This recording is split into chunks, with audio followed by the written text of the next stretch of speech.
South India shopping mall the wedding మంత్ర సరికొత్త wedding collection south India shopping mall.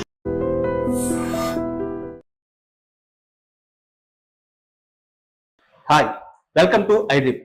Movie Mughal Dadasaheb Phalke award గ్రహీత రామానాయుడు గారి గురించి ప్రత్యేకంగా పరిచయం అవసరం లేదు. ఈ శుక్రవారం ఆయన జయంతి. ఈ సందర్భంగా ఆయన గొప్పతనం గురించి, ఆయనతో తన జర్నీ గురించి మనకు తెలియజేయడానికి చిన్నకృష్ణ గారు, రైటర్ చిన్నకృష్ణ గారు మనతో ఉన్నారు. ఆయన అడిగి రామానాయుడు గారి గురించి మరిన్ని విషయాలు తెలుసుకుందాం. హాయ్ సార్, నమస్తే. హాయ్, నమస్కారం అండి. సార్, ఎలా ఉన్నారు సార్? బాగున్నానయ్యా. సార్, అంటే మీలాంటి వారితో కూర్చొని మాట్లాడడం, మీ అనుభవాలను కాస్త తెలుసుకోవడం, మీ జర్నీ గురించి కథలుగా విన్నాం సార్. ఇవన్నీ కూడా నెమరు వేసుకోవడం ఎప్పుడు మాకు చాలా ప్రత్యేకంగా ఉంటుంది. ముఖ్యంగా ఈరోజు మనం కలవడానికి కారణం ఏంటంటే, ఈ శుక్రవారం మూవీ మొఘల్ రామానాయుడు గారి జయంతి సార్. ఆయనతో మీకున్న అనుబంధం, ఆ జర్నీ గురించి కాస్త చెప్తారా?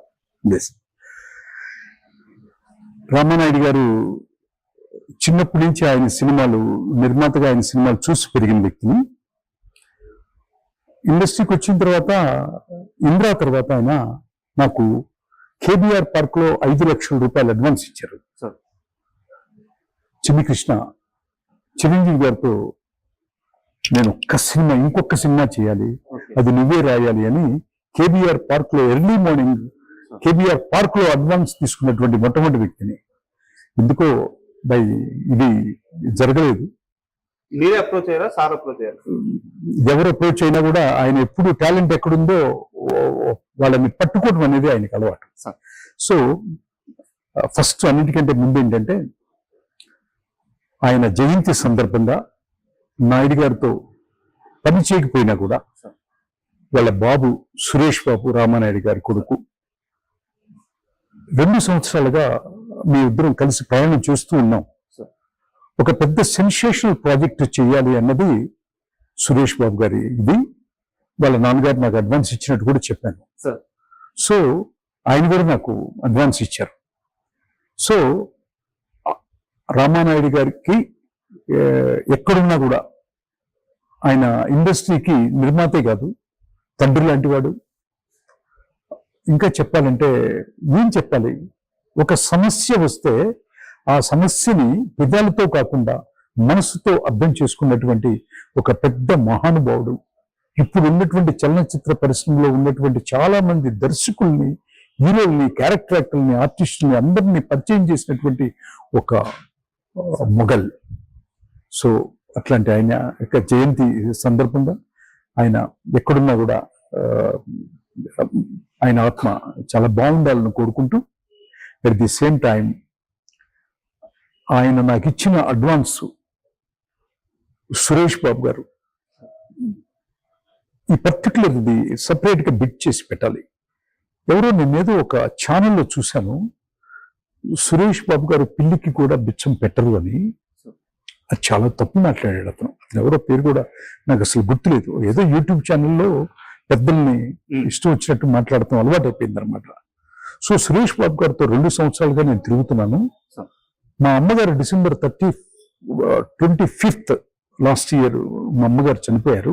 ఆయన వర్క్ లో ఉన్నప్పుడు ఆయన తీసుకున్న జాగ్రత్త, ఆయన చేసిన సహాయం, ఆయన నన్ను ఓదార్చిన విధానం, ఇంతవరకు ఈ భూమి మీద నేను తల్లి గర్భంలో నుంచి బయటకు వచ్చినప్పటి నుంచి ఇప్పటి వరకు సురేష్ బాబు గారి లాగా ఆదరించిన వ్యక్తి, నా కన్నీరు తుడిచిన వ్యక్తి నాకెవరూ కనపడలేదు.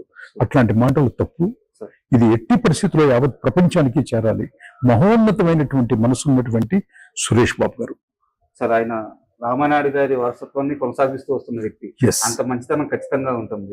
అంటే రామానాయుడు గారి విషయానికి వస్తే ఆయనది కారం చేరు సార్, మీరు పక్కనే ఉన్న తెనాలి. సో ఆ ప్రాంతంలో దగ్గరగా ఉండడం వల్ల కూడా ఏమన్నా ఆ రిలేషన్ సెట్ అయింది అనుకోవచ్చు. అది ఈ విశ్వంలో ఎక్కడ పుట్టినా కూడా ఆయన మంచి టాలెంట్ ఉంటే ఆదరించే గొప్ప గుణం ఉన్నటువంటి, కుల మతాలకి అతీతంగా ఉన్నటువంటి వ్యక్తి. యాక్చువల్గా ఎక్కువ క్యాస్ట్ ఫీలింగ్ నుంచి మాట్లాడతారు. ఆ కుటుంబానికి కానీ, నాయుడు గారికి కానీ, వెంకటేష్ బాబు గారికి కానీ, సురేష్ బాబు గారికి కానీ అసలు ఏమీ లేవండి. ఆ కుటుంబమే భగవంతుడు ఆశీర్వదిస్తే పుట్టిన కుటుంబం, అట్లాగే ఉంటారు. మత్సలేని కుటుంబం, ఆణిముత్యాల లాంటి ఒక కుటుంబం, స్టూడియో అనే మాత్రం చెప్పగలను. మీరు గతంలో చిరంజీవి గారు, నాగార్జున గారు, వెంకటేష్ గారు వీళ్ళ ముగ్గురిని కలిపి త్రివేణి సంగమం అనే ఒక టైటిల్ తో ఒక సినిమా చేయాలని ప్రయత్నాలు చేశారు. అది ఎందుకో వర్కౌట్ అవ్వలేదు. అది కాకుండా వెంకటేష్ గారితో మరో సినిమా చేయాల్సిన సందర్భం కానీ రాలేదా? ఖచ్చితంగా వచ్చింది. రాఘవేంద్రరావు గారు ఆ ముగ్గురు హీరోలతో కలిపి ఆయన 100వ సినిమా చేయాలనుకున్నారు. కానీ గంగోత్రి చేశాను ఆయనకి. మళ్ళీ రాఘవేంద్రరావు గారు ఆదేశిస్తే ఇండస్ట్రీలో ఉన్న పెద్దలందరూ కూడా, పెద్ద హీరోలు అందరూ కూడా, పెద్దవాళ్ళు అందరూ గొప్పవాళ్ళు కదా, వాళ్ళందరూ కూడా అనుకుంటే కనుక ఆ త్రివేణి సంగమాన్ని మళ్ళీ ఆ భగవంతుడి ఆశీస్సులతో మీ ముందు ఉంచుతానని మనస్ఫూర్తిగా ఇచ్చేస్తున్నాను. Thank you. థ్యాంక్స్.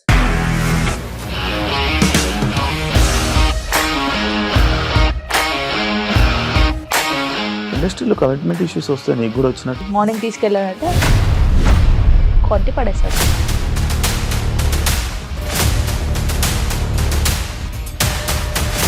ఒక్కళ్ళు కూడా చూడలేదు ఈ సినిమా అని చెప్పడానికి కూడా చాలా ధైర్యం కావాలి. అది నిజం కదా, దాంట్లో ధైర్యం ఏంటి? ఇది నెక్స్ట్ డే ప్లేట్ మార్చేస్తే తప్పు కదా. As of now we are comfortable this అని నేను అనుకుంటున్నాను. రష్మిక గారిది మీది ఒకే ఊరు అంట కదా?